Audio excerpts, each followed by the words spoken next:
నిన్న మమ్మలను నేను విప్పు జారీ చేయాలి. ఆర్టీఓ ఆఫీస్ కూడా పోయినందుకు నాకు అనుమతి లేదు. కమిషనర్ ఆఫీస్ కూడా పోయినందుకు అనుమతి లేదు. అదే అమెరికాకు సంబంధించిన సిటిజన్షిప్ ఉన్న ఝాన్సీ గారిని ఆర్టీఓ ఆఫీస్ని, కమిషనర్ ఆఫీస్ని, మున్సిపాలిటీల వాళ్ళ దగ్గర కూడా పోయి ఒక్కొక్కరికి కోట్లు పనిస్తాం, 2 కోట్లు ఇస్తామంటే మా వాళ్ళు ఎవరు కూడా అమ్ముకోలేదు. భయభ్రాంతులు చేసి ఎట్లా ఉంటాయంటే గతంలో నేను 45 ఏళ్ళ నుంచి రాజకీయాలు ఈక్వల్, ఇప్పుడు కేసవంతరం ఉన్నది ఈక్వల్ గా ఉన్న కన్నీ ఎమ్మెల్యేకి ఓటు సమానం ఉన్నప్పుడు ఓటు హక్కు ఉపయోగించుకునే అవకాశం. ఇక్కడ ప్రజలు, తొర్రూరు పట్టణ ప్రజలు క్లియర్ గా మాకు 9 ఇచ్చారు, వాళ్ళకి 7 ఇచ్చారు. అంటే మేము మెజార్టీ ఉన్నాం, ఈక్వల్ లేవు. సరే ఎమ్మెల్యే ఓటు ఉపయోగించుకున్నంటే అది, కానీ ఎంపీ కావ్య గారు వరంగల్లో ఆమె అప్లై చేసుకున్నది, వరంగల్లోనే నాకు ఓటకు కావాలని ఆమె పిటిషన్ పెట్టుకున్నది. ఆ పిటిషన్ ప్రకారంగా ఆమె పిలిచిండ్రు, ప్రమాణ స్వీకారం చేసిండ్రు. ఇక్కడ నీకు ఓటకు కల్పించినామని క్లియర్ గా వాళ్ళకు ఆధారాలతో వచ్చింది. 3 రోజుల బట్టి మేము ప్రయత్నం చేస్తున్నాం. ఆర్డీఓ గారి దగ్గర, కలెక్టర్ దగ్గర, మున్సిపల్ కమిషన్ దగ్గర. ఏమో ఓటకు ఇక్కడ ఉపయోగిస్తున్నదట, దాన్ని ఆధారం ఇవ్వండి అని మా కోర్టు వాళ్ళు అడుగుతున్నారు. 3 రోజుల బట్టి ఆధారాలు కూడా ఇస్తారు. ఇవాళ ఓటేసి అది ప్రజాస్వామ్యం వేసినాక ఒక్కసారి ఆలోచించండి. జనగాంలో ఇద్దరు సమానంగా ఉంటే మామూలు గురించి కాంగ్రెస్ పార్టీ సమానం వస్తే ఆడ టాస్లా వాళ్ళకే వచ్చింది. తొర్రూరులో టాస్లా చైర్మన్, వైస్ చైర్మన్ వాళ్ళకే వచ్చింది. అంటే దీంట్లో కూడా మోసం.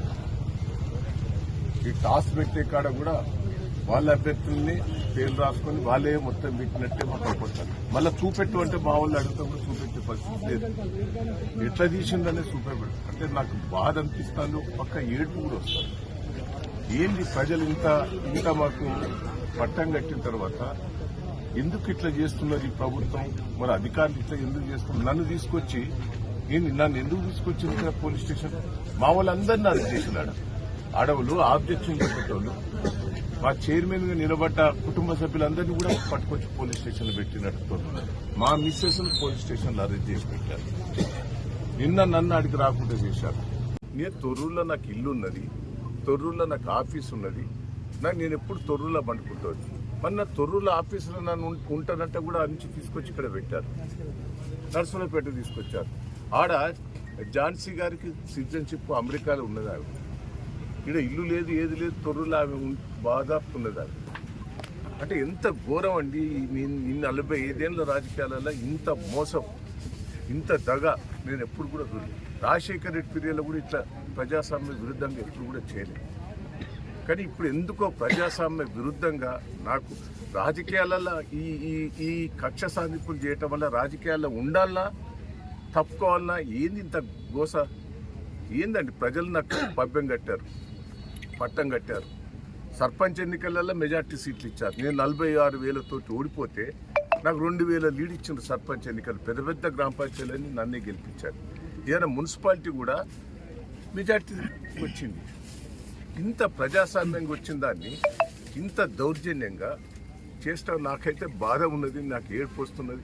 అసలు రాజకీయాల్లో ఉండాలన్నా, రాజకీయాల నుంచి తప్పుకోవాలన్నా అనిపిస్తుంది. నాకైతే ఇంత గోస, ఇంత ప్రజాస్వామ్య విరుద్ధంగా చేస్తుంటే ప్రజలు పాపం సంతోషంగా ఉన్నారు. కార్యకర్తలు కూడా రాత్రింబవళ్ళు కష్టపడ్డారండి. మా కార్యకర్తల కష్టాలు చూస్తే అయితే నాకు బాధ అనిపిస్తుంది. ప్రజలైతే కార్యకర్తలు 2 రోజుల బట్టి భోజనం లేకుండా 10,000 మంది కార్యకర్తలు వచ్చి రాత్రింబవళ్ళు కష్టపడ్డట్టు నా కోసం నేను ఏం చెప్పాలి, ఏందైనా చెప్పాలి? ఎట్లా ఇంత విరుద్ధంగా చేస్తా అంటే రాజకీయాలలో నేను ఉండాలన్నా పోవాలన్నా నాకైతే బాధ ఉంటుంది. దయచేసి ఏంది దౌర్జన్యం? పోలీసు వాళ్ళు కూడా దయచేసి ఇట్లా చేయటం కూడా మంచిది కాదు. కేసీఆర్ని చూస్తే పక్క అభిమానం, మహేంద్రని చూస్తే అభిమానం ప్రజలు. కానీ ఇంత అరాచకాలు చూస్తుంటే నాకైతే ఏమన్నా చెప్పండి. నా కార్యకర్తలకు ఏం జవాబు చెప్పుకోవాలి? కార్యకర్తలకు నేను ఏం జవాబు చెప్పాలి? పాపం తెగించి పనిచేసారు 2 రోజులు.